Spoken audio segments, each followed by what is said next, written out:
तो इसके अंतर्गत जो है जो भी हमारा पानी होता है, पानी के साथ साथ पानी जिस पाइप में प्रवाह कर रहा है उसके प्रवाह का भी अध्ययन किया जाता है। यानी पानी का तो अध्ययन किया ही जाता है, जो प्रवाह हो रहा है उस प्रवाह का भी अध्ययन किया जाता है। हम लोग ये हाइड्रोलिक्स के अंतर्गत करते हैं।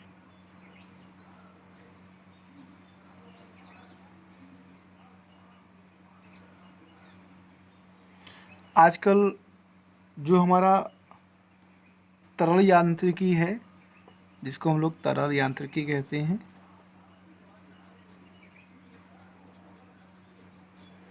और जो द्रव यांत्रिकी है,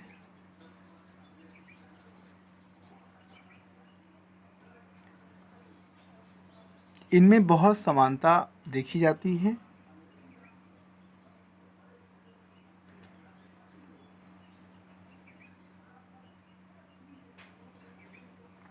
अगर हम इसकी बात करें तो जो भी हमारा द्रव यांत्रिकी होता है, इसके अंतर्गत तरल यांत्रिकी के जो सिद्धांत होते हैं उनका जो द्रवों से संबंधित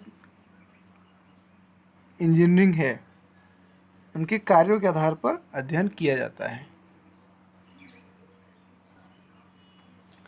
द्रव इंजीनियरिंग का जो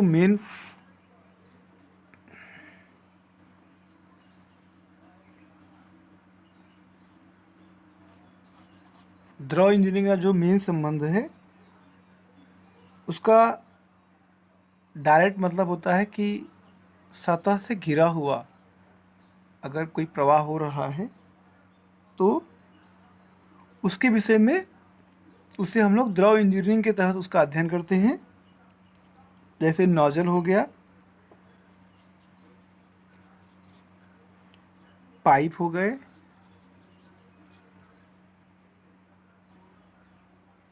नदी या नहर या जो द्रविक मशीनें होती हैं, उनके अंगों में जो द्रवों का प्रवाह होता है, इन सबको हम लोग द्रव इंजीनियरिंग के तहत अध्ययन करते हैं।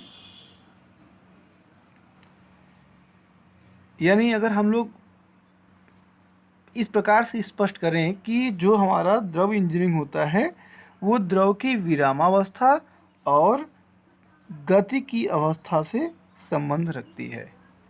द्रव की विरामावस्था तथा गति की जो अवस्था होती है,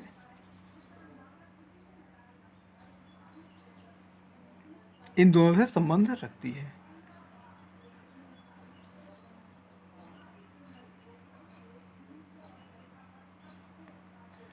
हम लोग द्रव इंजीनियरिंग का जो अध्ययन होता है उसके आधार पे द्रव इंजीनियरिंग के अध्ययन को हम लोग 3 तरीके से बांट सकते हैं। या जो हमारा हाइड्रोलिक्स इंजीनियरिंग होता है, द्रव इंजीनियरिंग जो होता है, उसको हम लोग 3 भागों में बांट सकते हैं। पहला होता है द्रव स्थैतिकी, दूसरा होता है द्रव शुद्ध गतिकी, और तीसरा होता है द्रव गतिकी। यानी ये 3 पार्ट्स में हमारा जो है वो द्रव इंजीनियरिंग को हम लोग डिवाइड कर सकते हैं। अब समझते हैं कि हमारा ये द्रव स्थैतिकी क्या होता है।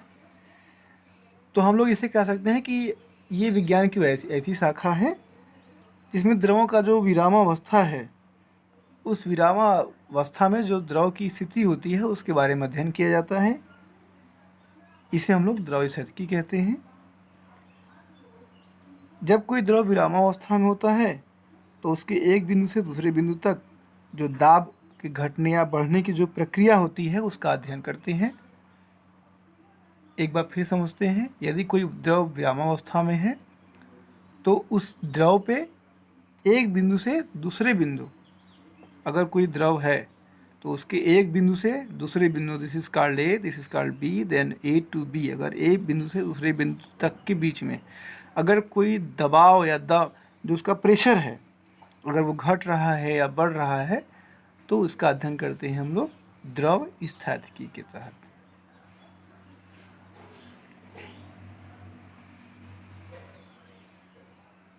इसमें 3 तरीके से अध्ययन किया जाता है।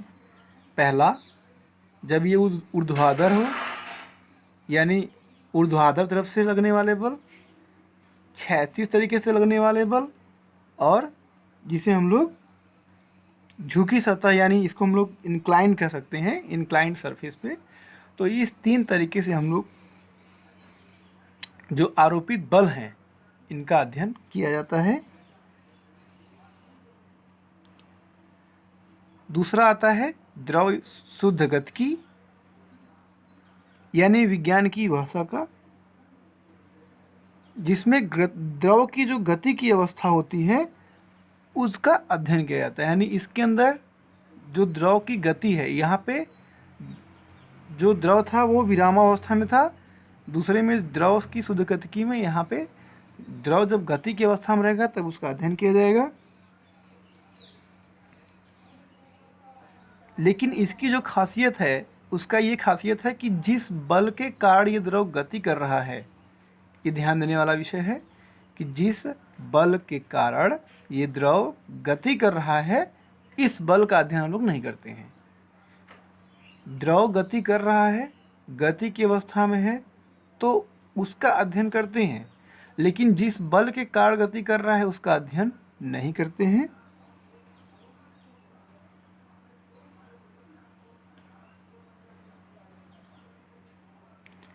अगर इसे हम लोग और समझें तो इसके अंतर्गत किसी जो द्रव का कण होता है, यानी लिक्विड पार्टिकल कह सकते हैं, उसका जो गति की अवस्था में जो वेग है और त्वरण उसको प्राप्त किया जाता है। यानी किसी भी द्रव पार्टिकल का जो वेग और त्वरण है उसको गति की अवस्था में प्राप्त किया जाता है द्रव की शुद्ध गतिकी के अंतर्गत।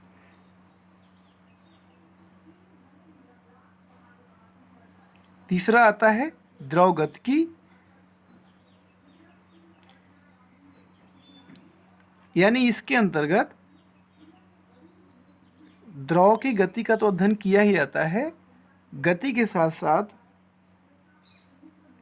जिसके कारण ये द्रव गति कर रहा है, जिस बल के कारण यह द्रव गति कर रहा है उस बल का भी अध्ययन किया जाता है। यानी जिस बल के कारण ये द्रव गति कर रहा है उसका अध्ययन, और जब गति कर रहा है तो गति के दौरान इस द्रव का अध्ययन, यानी उस बल का भी और जो गति कर रहा है द्रव, उस द्रव का भी हम लोग अध्ययन करते हैं।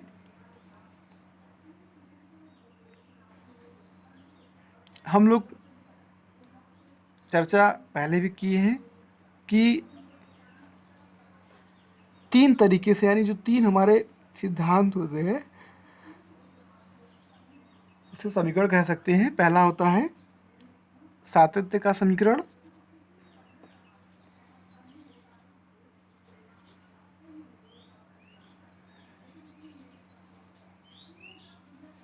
जिसे कंटिन्यूटी इक्वेशन कहा जाता है। दूसरा होता है ऊर्जा समीकरण। तीसरा होता है law of conservation of mass, यानी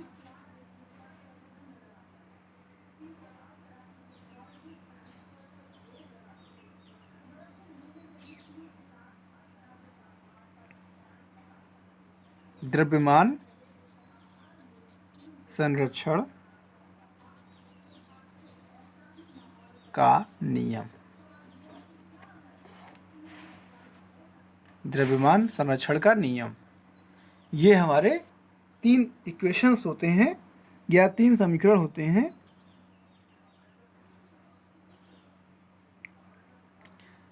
और इन्हीं 3 इक्वेशन के कारण हम लोग किसी भी द्रव का पूर्ण विश्लेषण करने का प्रयास करते हैं।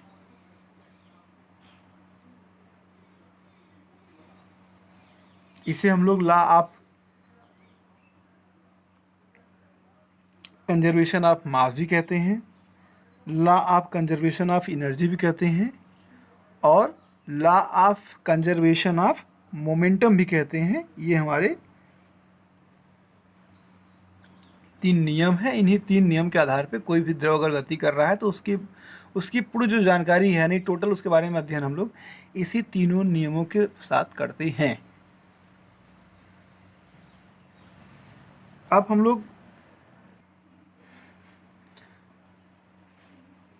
लोग समझते हैं कि जो हमारा वायवीय सिस्टम होता है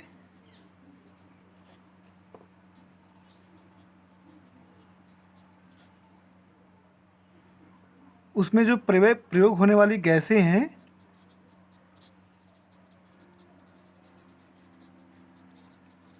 तो हमने बताया कि वायवीय सिस्टम में वायु का इस्तेमाल किया जाता है, क्योंकि हमें एक फिक्स्ड अमाउंट में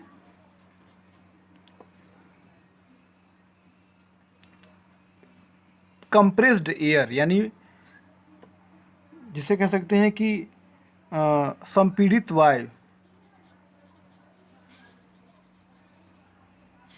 वायु जो है, ये संपीड़ित वायु को हमें प्रवाहित करना होता है, देना होता है एक स्थिर कह सकते हैं कि एक अस्थाई जो हमारा इंस्टॉलेशन होता है, जो असेंबली होती है, वहाँ हमें इसको पहुँचाना होता है और फिक्स अमाउंट में कंटिन्यू देना होता है। तो पहली चीज़ तो ये है कि चूँकि नेचुरल एयर होता है इसलिए इसमें जहरीलेपन का या विषैला होने का कोई सवाल ही नहीं उठता। और दूसरी चीज़ कि चूँकि जो मशीनें लगी होती पार्ट्स लगे होते हैं उसमें मॉइस्चराइजेशन से उसको बचाने के लिए अगर मॉइस्चराइजेशन रहेगा, नमी रहेगी हवा में, तो जंग लगने की संभावना रहती है। तो उसको जंग लगने से बचाने के लिए उस हवा को कंप्रेसर में ड्राई किया जाता है, और जब उसको ड्राई कर देते हैं तो वो हल्की हो जाती है और प्रेशर ज़्यादा हो जाता है और फिर उसे मशीन ऑपरेट करती है। तो इस तरीके से हमारा ये पूरा, अगर हम उसको थोड़ा और आगे बात करें तो जो भी हमारा सिलेंडर होता है उसमें आपूर्ति होने पर जो OFN के रूप में हमारा जो एयर है वो OFN के रूप में प्रवाहित होती है। OFN मतलब इसको बोलते हैं ऑक्सीजन फ्री नाइट्रोजन, यानी इसको ऐसे समझ सकते हैं कि